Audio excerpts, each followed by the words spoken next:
Porsche explains why the 911 will receive much bigger engines in 2026.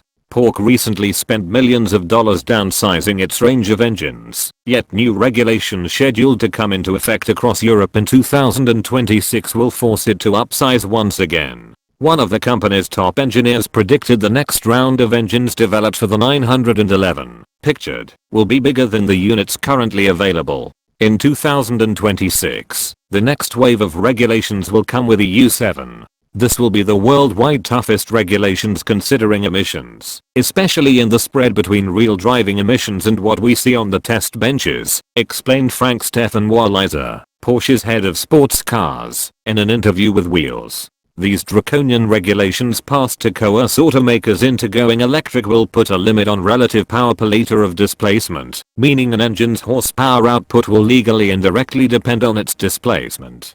Carmakers allocated a considerable amount of time, money, and energy into pursuing the exact opposite, making big power from a small engine, in the 2010s, hence why the base 911 gets a turbocharged, 3.0 liter flat 6. I expect 20% more displacement on average for these Euro 7 capable engines. Many manufacturers will jump from 4 to 6, or from 6 to 8, cylinders, Walliser predicted during the same interview. The regulations are completely counterproductive to CO2 regulations, so this will go up, he added. Upsizing will trap car makers into an expensive pickle. Bigger engines inevitably burn more gas and emit more CO2, yet they'll need to comply with ever stricter emissions regulations. This leaves engineering departments with two options: compromise power or invest in more advanced anti-pollution technology. Porsche is taking the second route. Walliser said making engines compliant will require catalytic converters that are 3 to 4 times bigger than today's, resulting in a small chemical industrial factory on board to keep emissions in check.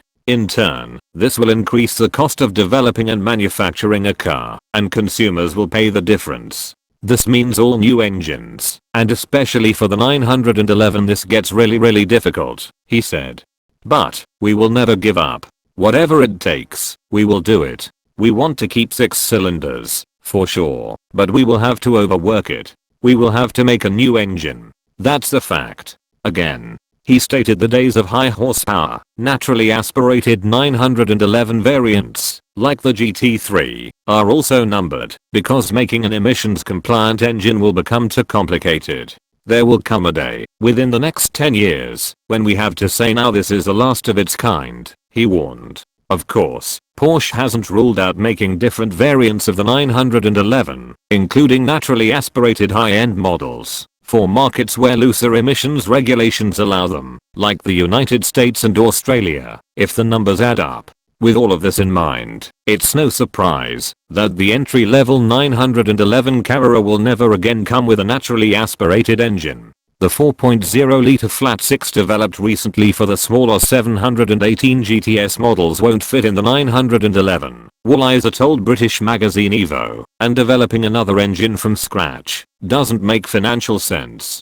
On the bright side, Porsche pledged it will continue to offer the 911 with a manual transmission for as long as there is a genuine demand for it from buyers. Here again, though, the end of the stick is looming on the horizon. We will offer a manual transmission for as long as possible, but one day it will not be possible to do so, he told Evo without going into further details. I hope that day is a long way away.